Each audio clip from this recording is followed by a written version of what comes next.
بسم الله الرحمن الرحيم. سماء سكينتنا ألقا نتباهى بهدى ونعوذ بالله من شرور أنفسنا ومن سيئات أعمالنا من يهده الله فلا مضل له ومن يضلله فلا هادي له وأشهد أن لا إله إلا الله وأشهد أن محمدا عبده ورسوله أما بعد فإن خير الحديث كتاب الله وخير الهدي هدي محمد صلى الله عليه وسلم وشر الأمور محدثاتها وكل محدثة بدعة وكل بدعة ضلالة وكل ضلالة في النار. أعوذ بالله من الشيطان الرجيم. ثاني اثنين إذ هما في الغار إذ يقول لصاحبه لا تحزن إن الله معنا.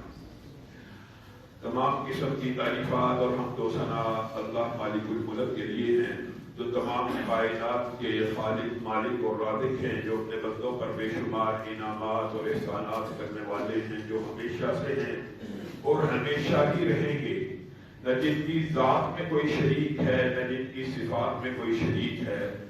حمد و ثنا کے بعد لاکھوں کروڑوں درود و سلام ہوں اس ہستی اقدس و مقدس پر کہ جن کا نام نامی اور اسم گرامی حضرت محمد رسول اللہ صلی اللہ علیہ وآلہ وسلم ہے، جنہیں تمام کائنات کا ہادی رہنما مقتدا پیشوا رہبر امام بلا کر بھیجا گیا، اور جن کے قلب اطہر پر اللہ رب العزت نے اپنی آخری کتاب حمید کو نازل فرمایا. حمد و ثنا اور درود و سلام کے بعد لاکھوں رحمتیں ہوں آپ کے صحابہ پر، امت کے علیقوں پر، امت کے شہیدوں پر، واعظین پر، مبلغین پر، مصنفین پر، کہ جن کی وجہ سے اسلام ٹھیک اور مکمل حالت میں ہم تک پہنچا ہے.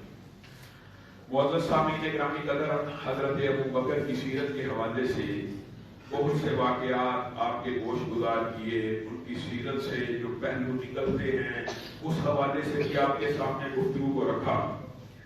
حضرت ابو بکر جس طرح نبی کریم صلی اللہ علیہ وسلم کے دوست ہیں، ساتھی ہیں، رازدار ہیں، نبی کریم صلی اللہ علیہ وسلم نے ان کو امیر حج اپنے سے پہلے مقرر کیا، اور یہ حضرت ابو بکر ہی کو شرف حاصل ہے کہ انہوں نے مکہ میں اعلان کیا تھا کہ آج کے بعد مشرک اس دھرتی کے اندر داخل نہیں ہو سکتا. اور بھی بہت سے اعلانات جہاں پر وہ نبی کریم صلی اللہ علیہ وسلم کے نمائندے ہیں، دوست ہیں، اسی طرح ان کی زندگی کے بعض پہلو ایسے ہیں کہ جس طرح نبی کریم صلی اللہ علیہ وسلم بھوک برداشت کرتے. حیرت کی بات یہ ہے کہ ابو بکر تو کاروباری تھے، ابو بکر کے پاس تو مال و دولت وافر تھا، لیکن تربیت کا اثر کہہ لیجیے، انفاق اتنا کیا کرتے تھے کہ کئی کئی دن ان کے گھر میں بھی چولہا نہیں تھا جلا کرتا. صحیح حدیث کے الفاظ ہیں، ایک مرتبہ نبی کریم صلی اللہ علیہ وسلم گھر سے نکلے، ابو بکر کو دیکھا، بھوکے ہو جی، عمر کو دیکھا، بھوکے ہو جی، آؤ تمہاری میزبانی ہوتی ہے. حضرت ابو ایوب انصاری کے گھر کی طرف چلے. لمبا واقعہ مختصر کر کے آپ کو بتلاتا ہوں. حضرت ابو ایوب انصاری کی بیگم نے کھانا پکایا، 2 سالن، ایک خشک ایک تر، ایک گھی والا اور ایک خشک، یعنی ایک بھون کے گوشت رکھ دیا، بکری کا بچہ ذبح کیا، اور ایک کے اندر شوربہ ڈال دیا. نبی کریم صلی اللہ علیہ وسلم کھا رہے ہیں، حضرت ابو بکر کھا رہے ہیں، حضرت عمر کھا رہے ہیں. آج آپ نے اور میں نے اپنے دسترخوان کا حساب لگانا ہے. یہ 2 سالن نہایت سادگی سے پکے ہوئے، ایک خشک ہے ایک تر ہے. نبی کھا رہا ہے، پہلا خلیفہ کھا رہا ہے، عمر کھا رہے ہیں، اور آنکھوں سے آنسو جاری ہیں. کیوں؟ نبی کریم صلی اللہ علیہ وسلم نے آیت پڑھی، ابو بکر و عمر یہی وہ نعمتیں ہیں کہ جن کے بارے میں کل قیامت کے دن سوال ہوگا. صرف یہ آیت پڑھنا ہے کہ تینوں ساتھی رونا شروع ہو جاتے ہیں. کیا حرام کھایا؟ کیا نصب کر کے کھایا ہے؟ کیا ڈاکہ مار کے کھایا ہے؟ کیا چوری کر کے کھایا ہے؟ ایک عظیم الشان میزبان، عظیم الشان مہمانوں کی میزبانی کر رہا ہے، سادگی سے پکے ہوئے کھانے کو دیکھ کے آنکھوں میں پانی آ رہا ہے کہ ان نعمتوں کے بارے میں سوال ہو رہے ہیں. آپ اور میں ٹیبل کے اوپر 5-5 6-6 4-4 سالن پڑے ہوں، بیویوں برا بلا کہہ رہے تھے, صحیح نہیں پتا یہ کیا ہے, یہ کیا ہے. ہمارا طرز عمل کیا؟ نبی کریم صلی اللہ علیہ وسلم کے یہ جو صحابی ہیں ان کا اتنا مقام و مرتبہ ہے, اس حوالے سے گزشتہ کئی خطبات سے آپ کے سامنے اپنی گزارشات کو رکھ رہا ہوں, لیکن ایک خاص زاویے سے آپ کے سامنے وہ باتیں رکھنا چاہتا ہوں جہاں سے ثابت ہوتا ہے کہ نبی کریم صلی اللہ علیہ وسلم اور اللہ رب العزت بھی حضرت ابو بکر کی خلافت کے, اب نبی کریم کے دنیا سے جانے کے بعد حضرت ابو بکر کو خلافت دینا چاہتے تھے. اللہ بھی نبی کریم بھی. صحیح مسلم کی ایک حدیث, سارے اشکال یہ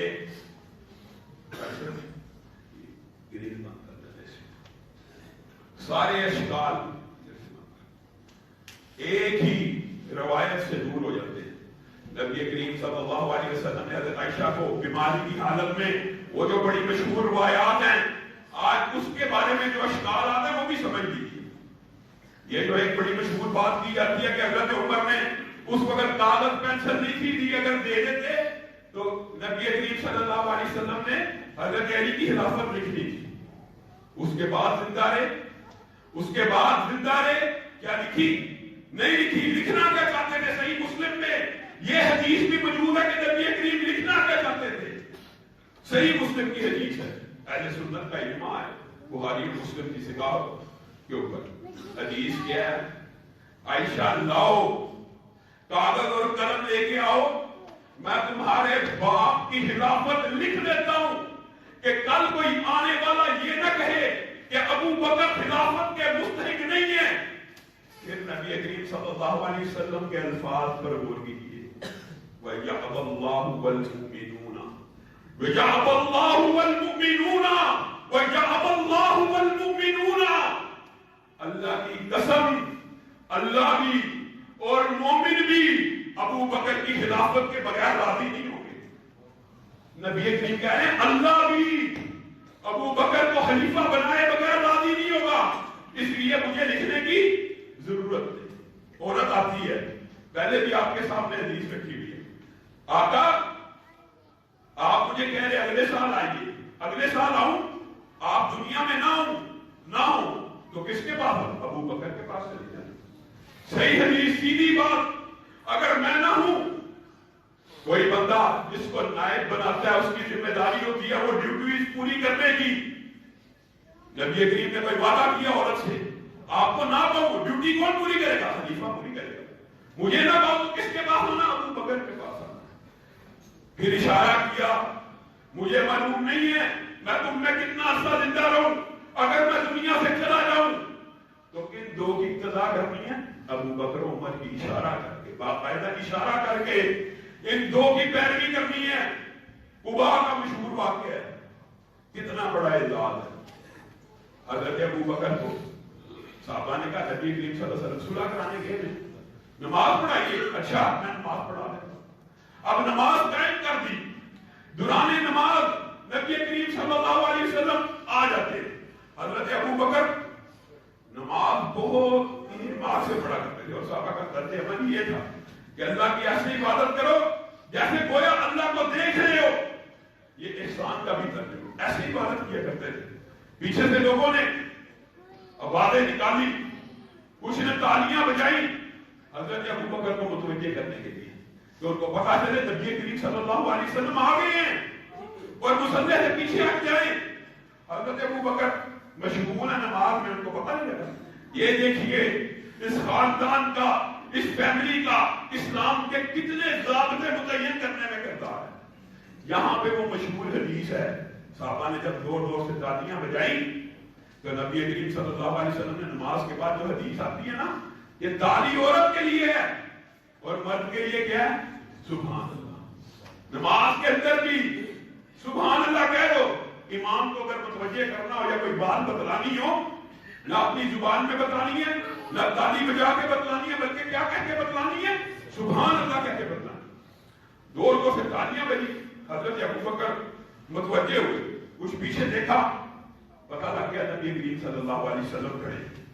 حضرت ابو بکر پیچھے ہونا شروع ہوئے. نبی کریم نے کہا ٹھہرو, رک جاؤ, نماز کو قائم کرو. حضرت ابو بکر پیچھے آ گئے. نبی کریم نے نماز کے بعد حضرت ابو بکر کو کہا جب میں نے تجھے کہہ دیا تھا نماز کو قائم رکھ تو پیچھے کیوں ہٹ گیا؟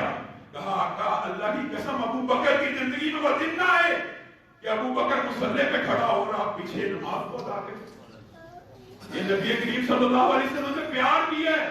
اور اس واقعے کے اندر اس واقعے کو چھوڑیے بعض لوگ اس واقعے کو پر اعتراض کرتے ہیں کہ صحابی ایک اور نے بھی جماعت کرائی.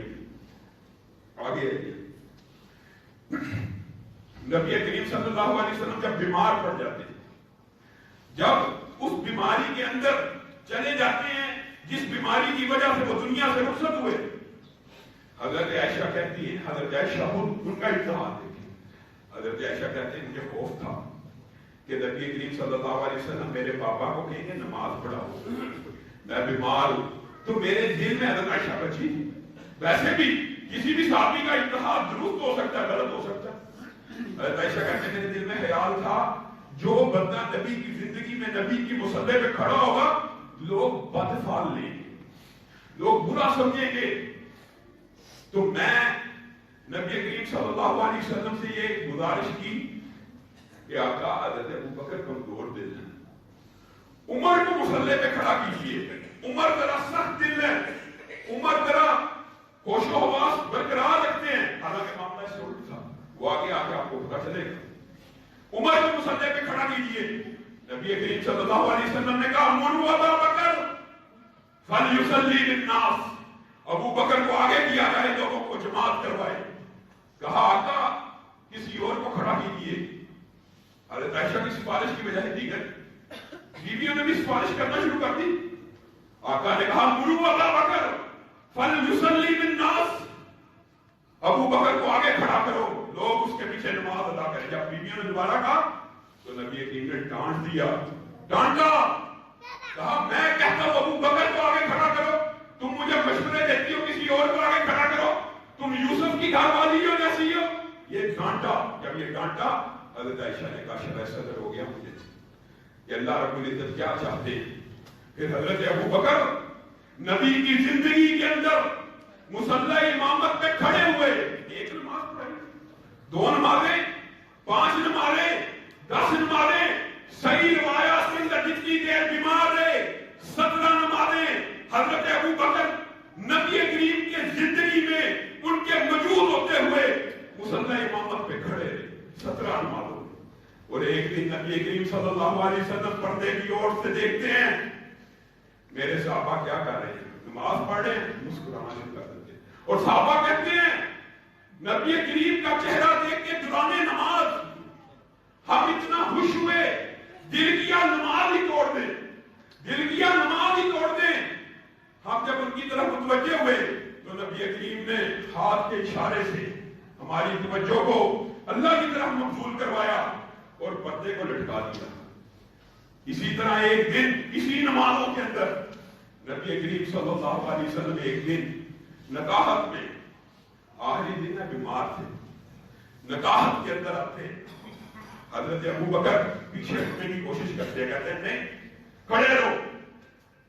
آپ حضرت ابو بکر کے ساتھ اپنی کرسی کو رکھتے ہیں اس کے اوپر بیٹھ جاتے ہیں اور بعض روایات کے اندر آپ بیٹھ جاتے ہیں زمین. اب یہ ہمارا عقیدہ ہے کہ نبی کریم صلی اللہ علیہ وسلم موجود ہوں حق انہیں کا جماعت کروانے کا. یہ ہم بات نہیں کہہ رہے کہ نبی کریم صلی اللہ علیہ وسلم کی موجودگی میں حضرت ابو بکر امام بن گئے. صرف ان کی خلافت کی طرف جو اشارے ہیں جو ان کو خلیفہ بنانے کے واقعات ہیں جو اہل سنت والجماعت کا عقیدہ ہے کہ حضرت ابو بکر کی خلافت اللہ رب العزت کی طرف سے ہے اس کو بیان کرنا مقصود ہے. اسی لیے محدثین نے اس حدیث کی تفسیر میں لکھا ہے ابو بکر لوگوں کی امامت کروا رہے تھے. ابو بکر لوگوں کے امام بنے ہوئے تھے اور نبی کریم صلی اللہ علیہ وسلم حضرت ابو بکر کے امام بنے ہوئے.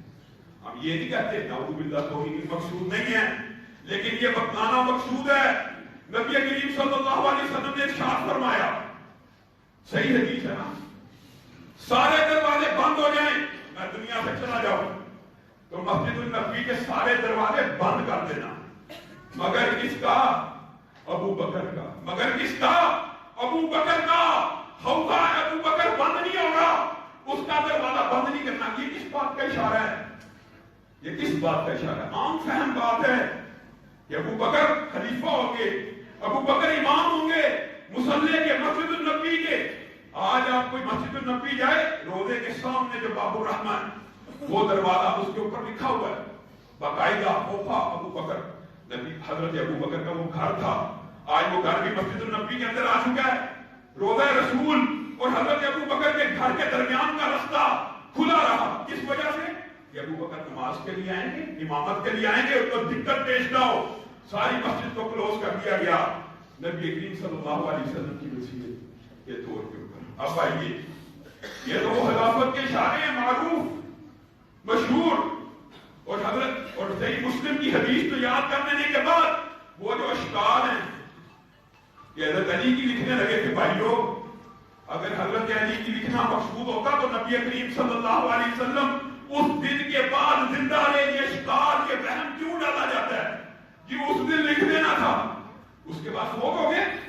یہ تو حضرت عمر کے اجتہاد کے ساتھ موافقت کی ہے نبی کریم صلی اللہ علیہ وسلم نے نہ لکھ کے. حضرت عمر کی اجتہادی رائے تھی کہ پیچھے ہٹ جاؤ، نبی کو بیماری میں کم کرتے ہو. لوگوں نے الٹی کہانیاں بنائی ہوئی ہیں. نیت حضرت عمر کی یہ ہے پیچھے ہو جاؤ، تنگ نہ کرو، بیمار ہیں. اور تم نے کہانی بنائی ہوئی ہے حضرت ابو بکر نے اس لیے نہیں لکھنے دیا کہ کہیں حضرت علی کی نہ لکھتے نہ ہو. اس کے بعد زندہ نہیں رہے، اس کے بعد جماعتیں نہیں ہوئی، اس کے بعد کئی دن زندہ رہے. کیوں نہیں لکھا؟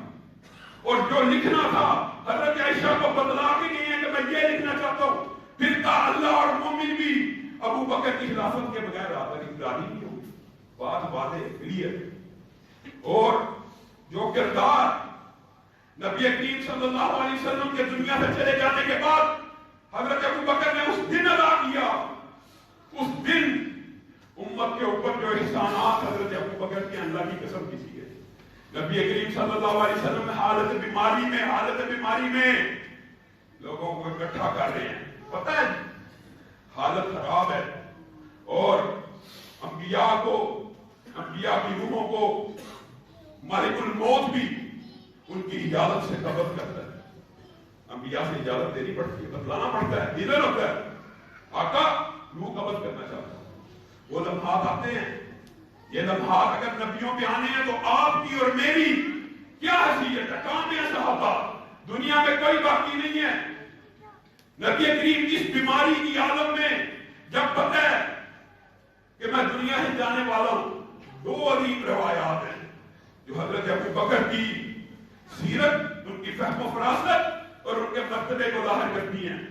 ایک دن کہتے ہیں اللہ نے اپنے بندے کو اختیار دیا. یہ بیماری سے کچھ عرصہ قبل کیا، بیماری کی روایت بعد میں بتاتا ہوں.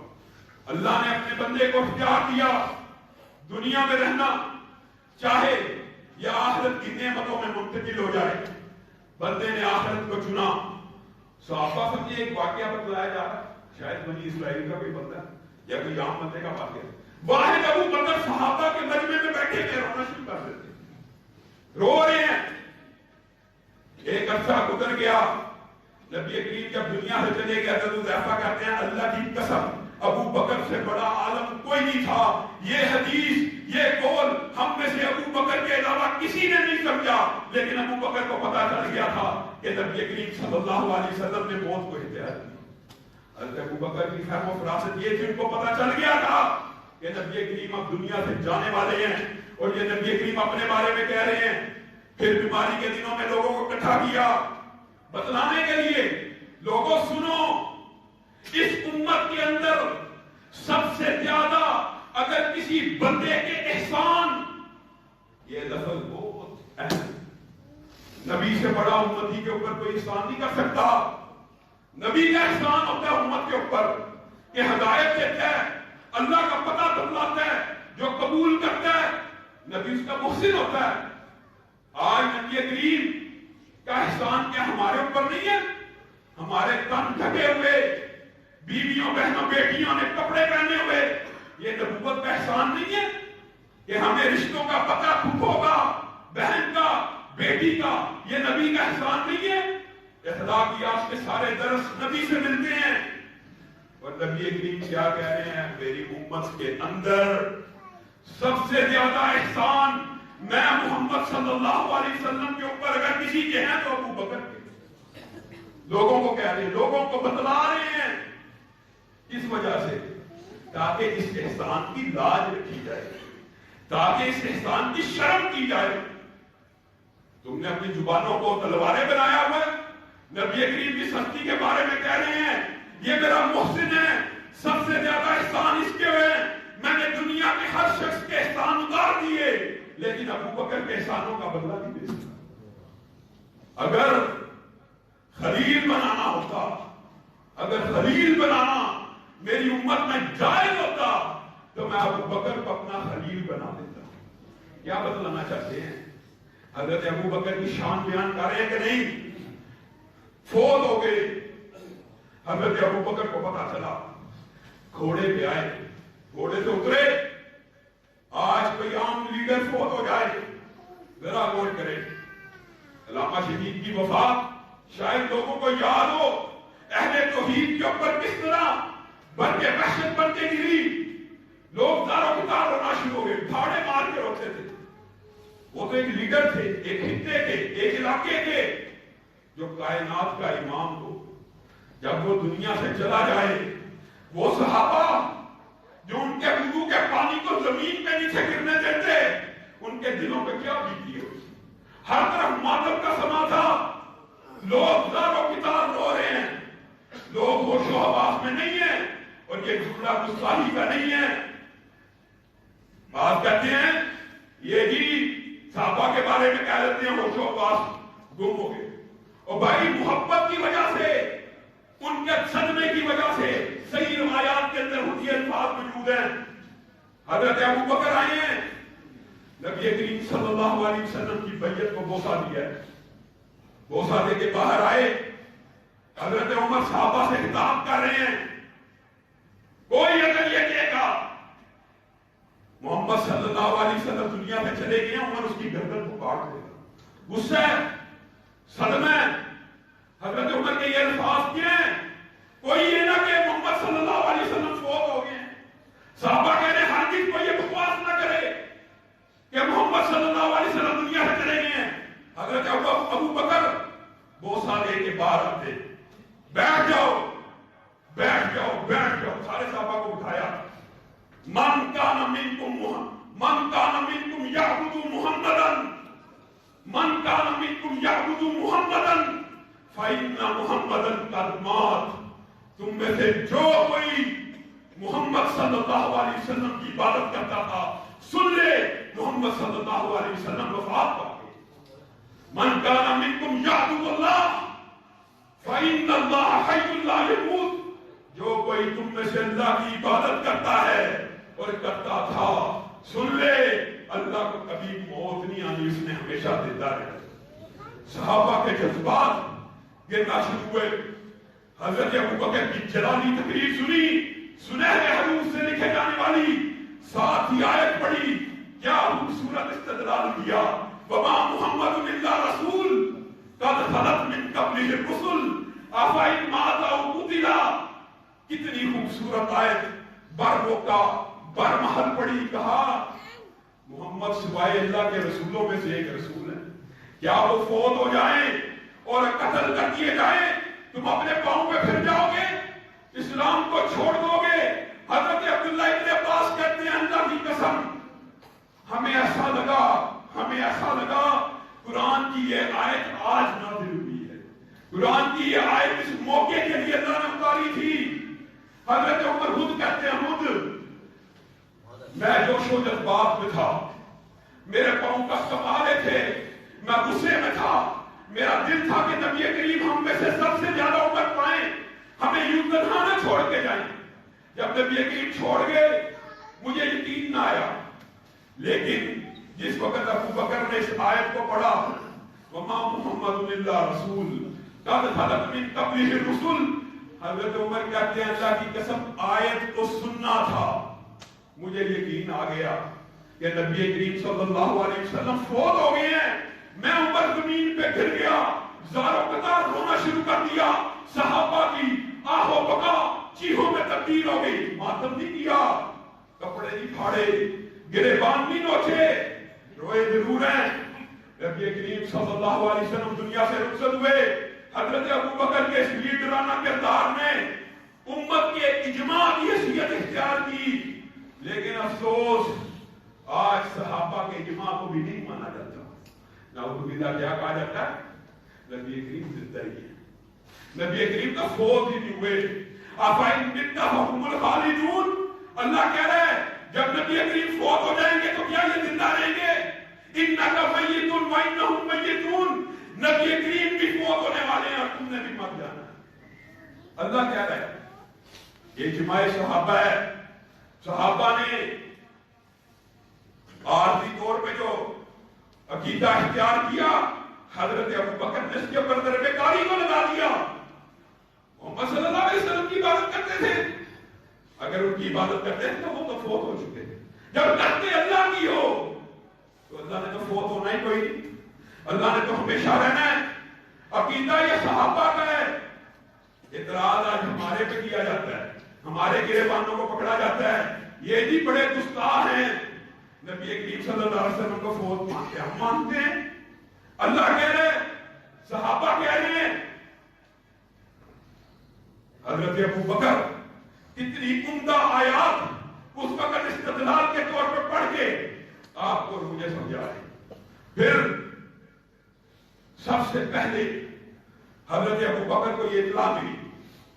حضرت ابوبکر اس وقت تک خلیفہ نہیں تھے بنے ہوئے. خلافت کا جو جھوٹا پروپیگنڈا معاشرے کے اندر پھیلایا ہوا ہے, اس ایک روایت کو بھی سن لیجیے. اس روایت کو بیان کر کے انشاءاللہ اپنی بات کو ختم کروں گا. حضرت ابوبکر کو پتہ چلا سقیفہ سادہ میں انصار جمع ہو رہے ہیں. انصار, حضرت ابوبکر خلیفہ نہیں ہے کہ جو ان کو آ کے کوئی اطلاع دے ہرکارا پولیس والا. ویسے ہی اطلاع ہوئی کہ انصار مدینہ کے باہر ایک باغ ہے, وہاں پہ جمع ہو رہے ہیں. اس لیے تاکہ اپنا نیا امیر چن لیں, خلیفہ بنا لیا جائے. نبی کریم صلی اللہ علیہ وسلم کی وفات کے بعد حضرت عمر خود کہتے ہیں جب مجھے یقین آ گیا کہ نبی کریم دنیا سے چلے گئے ہیں, سب سے بڑا خطرہ مجھے یہ محسوس ہوا کہ ہمیں فی الفور خلافت کا اعلان کرنا چاہیے, کسی بھی خلیفہ کا اعلان کرنا چاہیے. کہیں ایسا نہ ہو کہ کوئی اپنا خلیفہ بنا لے, کوئی اپنا بنا لے اور آپس میں قتال و جدال شروع ہو جائے, زمانہ جاہلیت کا تعصب ابھر آئے. تو میں اور ابوبکر فوراً سقیفہ بنی سعدہ میں پہنچتے ہیں. ابو عبیدہ بن جراح بھی ساتھ ہیں. یہ تینوں اطلاع ملی انصار موجود ہیں. وہاں پہ انصار کا ہجوم لگا ہوا. سعد بن عبادہ اس دن بیمار تھے, چادر اوڑے ہوئے زمین پہ بیٹھے ہوئے. ان کا خطیب کھڑا ہے. حضرت ابوبکر نے کہا کس لیے اکٹھے ہوئے ہو؟ کہا ہم انصار ہیں, نبی کریم نے ہمیں انصاری کہا. طویل تقریر ہے, خلاصہ بیان کرتا ہوں. ہم نے اسلام کی مدد کی, ہم نے مہاجروں کو بھائی بنایا. تمہارے پاس گھر نہیں تھا, گھر دیا. کاروبار نہیں تھا, کاروبار دیا. تم مہاجرین کی ایک قلیل جماعت ہو, انگلیوں پہ گنی جا سکتی ہے. ہم انصار ہیں, ہمارا لو لشکر ہے, ہمارے بڑے قبیلے ہیں. ہم چاہتے ہیں کہ سعد بن عبادہ کو اپنا امیر مقرر کیا جائے اور مسلمانوں کا خلیفہ بنا دیا جائے. حضرت عمر کہتے ہیں ان کی گفتگو سننا تھی, میرے دماغ میں جو جو باتیں آتی گئی میں چاہتا تھا میں جواب دوں. حضرت ابوبکر نے کہا بیٹھ جاؤ, خاموش ہو جاؤ, میں جواب دوں گا. حضرت عمر کہتے ہیں اللہ کی قسم ابوبکر نے وہ جواب دیے جو میں سوچ رہا تھا. اور آخر میں کیا کہا, انصاریت تمہاری بہت قربانی ہے, اس قربانیوں سے انکار نہیں ہے, لیکن تمہارے اور میرے نبی نے کہا تھا امام خلیفہ خلافت قریش پہ رہے. کہتے ہیں یہ لفظ کا ادا ہونا تھا, صرف یہ صحابہ کا طرز عمل یہ تھا. حضرت ابوبکر نے آخر میں سارے اشکالات کا جواب دے کے جب یہ کہا ائمۃ من القریش, امام قریشیوں میں سے ہوگا, خلیفہ قریشی ہوگا. قریش کا خاندان عرب کے اندر حسب و نسب کے لحاظ سے انصاریوں بلند ہے, اسی لیے نبی کریم نے کہا تھا خلافت قریش میں جائے گی. کہتے ہیں انصاری ایک دم اطاعت میں آئے. لیکن ایک انصاری کھڑا ہوا, اس نے کہا میں ایک تدبیر نہ بتاؤں. میں نے کہا کیا تدبیر ہے؟ کہا ایک خلیفہ انصار میں سے بنا لیتے ہیں, ایک خلیفہ قریش میں سے بنا لیتے ہیں. کچھ عرصہ وہ خلافت کرے, کچھ عرصہ میں خلافت کروں. اب یوں کیے. یہاں پر بہت سے لوگ یہ بات کہتے ہیں نعوذ باللہ حضرت عمر کے اوپر کہ حضرت عمر نے ابو بکر کو کہا, پہلا واقعہ حذف کر کے نا اگلے واقعے کی طرف, حضرت عمر نے ابو بکر کو کہا کہ میں ابو بکر کے ہاتھ کے اوپر بیعت کرتا ہوں. ابو بکر کو حضرت عمر نے خلیفہ کے طور پہ انصار کے سامنے پیش کیا. اللہ کی قسم یہ بڑا جھوٹ ہے. یہ دوسری بات سب سے پہلے یاد کر لیجئے, حضرت ابو بکر کی خلافت کی انٹینشن اور ارادہ کیا ہے یہ بھی سن لیجئے. حضرت ابو بکر نے کہا, حضرت ابو بکر نے, یہ عمر ہے اور یہ ابو عبیدہ ابن جراح ہیں. حضرت ابو بکر نے انصاریوں کو خطاب کرتے ہوئے کہا یہ دونوں قریش میں سے ہیں, تم میں سے ان دونوں میں سے جو چاہے تم ان کو اختیار کر. حضرت ابو بکر نے اپنے آپ کو پیش نہیں کیا. کس کو پیش کیا؟ حضرت عمر کو اور ابو عبیدہ ابن جراح کو پیش کیا. یہ دونوں قریشی ہیں, ان میں سے کسی کو خلیفہ بنا لو انصاریوں. حضرت عمر نے کہا اللہ کی قسم میں مر جاتا. یہ اگلی بات ہے, یہ حضرت عمر خود بیان کر رہے ہیں. کہتا ہے جب ابو بکر نے یہ کہا نا کہ عمر اور ابو عبیدہ میں سے کسی کو چن لو, تو حضرت عمر کہتے ہیں اللہ کی قسم وہ دن میری زندگی کا آخری دن ہوتا ہے میری زندگی میں یہ خواہش تھی کہ عمر ابو بکر کی زندگی میں کبھی امیر بن جائے, عمر ابو بکر کی زندگی میں کبھی مصلی امامت میں کھڑا ہو جائے. کہتا ہے یہ سننا تھا. میں اٹھا, میں نے کہا ابو بکر اپنے ہاتھوں کو آگے کیجیے. حضرت ابو بکر نے اپنے ہاتھوں کو آگے کیا اور کہا میں عمر سب سے پہلے اس ابو بکر کے ہاتھ کے اوپر بیعت کو کرتا ہوں. کہتے ہیں ابھی میں نے یہ عمل کیا تھا. ابو عبیدہ اٹھے, ابو بکر کے ہاتھ پہ ہاتھ رکھا. انصار جو چند لمحے پہلے غصے میں تھے, جو اپنے آپ کو خلیفہ بنانا چاہتے تھے سعد بن عبادہ کو, جب میں نے ابو بکر کے ہاتھ پہ ہاتھ رکھا سارے انصاری کھڑے ہو. کہا ابو بکر تو ہی ہمارا خلیفہ ہے. سقیفہ بنی سعدہ میں سب سے پہلی بیعت حضرت ابو بکر کی خلافت کے اوپر ہوئی اور کس نے کر لی؟ سعد بن عبادہ. کون ہے جو خلیفہ بننا چاہتے تھے؟ نبی کریم صلی اللہ علیہ وسلم کے وفات کے بعد خلافت کا کلیم, خلافت کا اعلان, خلافت کی خواہش صرف ایک بندے نے کی تھی. اس کا نام کیا تھا؟ سعد بن عبادہ. تم کہتے ہو حضرت علی بننا چاہتے ہیں, حضرت علی کا تو ذکر ہی کوئی نہیں. تم کہتے ہو حضرت علی خلیفہ تھے, کہاں پہ ان کا کردار؟ نعوذ باللہ ان کی توحید مقصود نہیں ہے, لیکن انہوں نے اپنا خلیفہ خود کلیم نہیں کیا. کلیم سعد بن عبادہ کر رہے ہیں. حضرت ابو بکر نے خود اپنے آپ کو خلیفہ کے طور پہ پیش نہیں کیا. کس کو پیش کیا؟ یہ بات یاد رکھیں. عمر کو پیش کیا, ابو عبیدہ ابن جراح کو پیش کیا, اور پھر اگلے دن حضرت ابو بکر کی جو بیعت ہوئی انشاءاللہ اس کے حوالے سے گفتگو کو جاری رکھیں گے. آخر دعوانا الحمدللہ رب العالمین.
الحمد لله نحمده ونستعينه ونستغفره ونؤمن به ونتوكل عليه ونعوذ بالله من شرور أنفسنا ومن سيئات أعمالنا من يهده الله فلا مضل له ومن يضلل فلا هادي له وأشهد أن لا إله إلا الله وأشهد أن محمدا عبده ورسوله أما بعد فإن خير الحديث كتاب الله وخير الهدي هدي محمد صلى الله عليه وسلم وشر الأمور محدثاتها وكل محدثة بدعة وكل بدعة ضلالة وكل ضلالة في النار. معزز سامعین گرامی قدر، حضرت ابوبکر کی سیرت کے حوالے سے چند گزارشات کو آپ کے سامنے گزشتہ کے خطبات سے پیش کر رہے ہیں. آج نبی کریم صلی اللہ علیہ وسلم کی وفات کا جو واقعہ آپ کے گوش گزار کیا ہے، اس واقعے میں بہت سی عبرتیں ہیں. سب سے اہم بات جو ہم نے اپنی زندگی کے اندر لاگو کرنی ہے وہ یہ ہے کہ کل نفس ذائقۃ الموت. موت سے کسی نے نہیں بچنا. موت اولیاء کو بھی آتی ہے، صلحاء کو بھی آتی ہے، شہیدوں کو بھی آتی ہے، نبیوں کو بھی آتی ہے، اور موت سے تو نبی کریم صلی اللہ علیہ وسلم بھی نہیں بچے. اگر نبی کریم صلی اللہ علیہ وسلم دنیا میں نہیں رہے، دنیا کی زندگی ختم ہو گئی، تو آپ نے اور میں نے بھی زندہ نہیں رہنا. کیسے ہو سکتا ہے؟ آج 1400 برس گزر گئے ہیں، آپ کو 1400 برس پہلے کا کوئی بندہ زندہ نظر آتا ہے کیا دنیا میں موجود ہے؟ یہ فلسفہ اگر ہم سمجھ لیں تو اللہ رب العزت ہماری زندگیوں کے اندر انقلابی قسم کی تبدیلی پیدا کر سکتا ہے. اصل زندگی آخرت کی زندگی ہے. حقیقی زندگی موت کے بعد کی زندگی ہے، اور موت کے بعد کی زندگی کا اس دنیا کے ساتھ کوئی تعلق نہیں. اس زندگی کو اللہ رب العزت نے برزخ کی زندگی کہا ہے، اور برزخ کی زندگی کا مطلب ہی یہ ہے کہ تم اس کا شعور نہیں رکھتے، اور دنیا سے چلے جانے والے اگر دنیا میں واپس آ سکتے یا اس دنیا سے تعلق رکھ سکتے تو اللہ رب العزت کو اتنے لاکھوں نبی پیدا کرنے کی ضرورت نہیں تھی. ایک ہی نبی واپس جاتے، وہی واپس آ جاتے، وہی جاتے، وہی واپس آ جاتے. تجربہ بھی بڑھ جاتا، مشاہدہ بھی بڑھ جاتا، ہر چیز ایکسپیرینس بھی بڑھ جاتا، تبلیغ کے ٹولز بھی ان کو زیادہ آتے. لیکن جو دنیا سے چلا جائے معجزے کے علاوہ اللہ رب العزت اس کو کبھی دنیا میں واپس نہیں کرتا. حتیٰ کہ سورۃ یاسین کا جو شہید ہے وہ اللہ کے سامنے بارہا کہہ رہا ہے یا لیت قومی یعلمون. اللہ ایک مرتبہ واپس بھیج دے، ایک مرتبہ. صرف میں اپنی قوم کو یہ جا کے بتلانا چاہتا ہوں تو نے میری کتنی عمدہ میزبانی کی ہے، یہ بتانا چاہتا.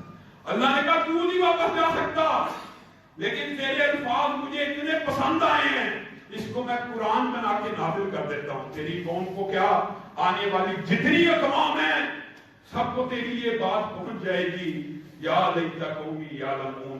اے میری قوم کاش تم یاد رکھو، اے اللہ کاش مجھے ایک مرتبہ میری قوم میں بھیج دے، میں ان کو بتاؤں کہ میرے رب نے میرے ساتھ ایسا مغفرت والا معاملہ کیا، جتنے گناہ تھے سارے کے سارے نیکیوں میں تبدیل کر دیا. لوگوں یہ زندگی کا مقصد ہے، یہی زندگی کا خلاصہ ہے. موت سب کو آ جانی ہے، مرنے کے بعد کی تیاری کرنا، اصل میں اس دنیا میں رہتے ہوئے اس دنیا کے اندر موجود مواقع کو استعمال کرتے ہوئے اپنی آخرت بنانی ہے. یہی زندگی کا مقصد ہے، یہی زندگی کا فلسفہ ہے. ایک نہایت اہم اعلان ہے.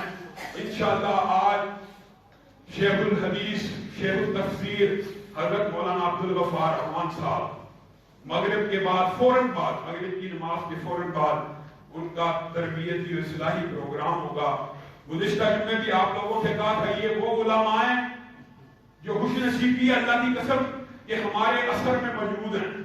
جب یہ لوگ دنیا سے چلے جائیں گے تب ہم یہ خواہش کیا کریں گے کاش ہم نے ان کی زیارت کی ہوتی. یہ ان بقیت السلف علماء میں سے ہیں جن کی زیارت کرنے لوگ دور دور کا سفر کرتے ہیں.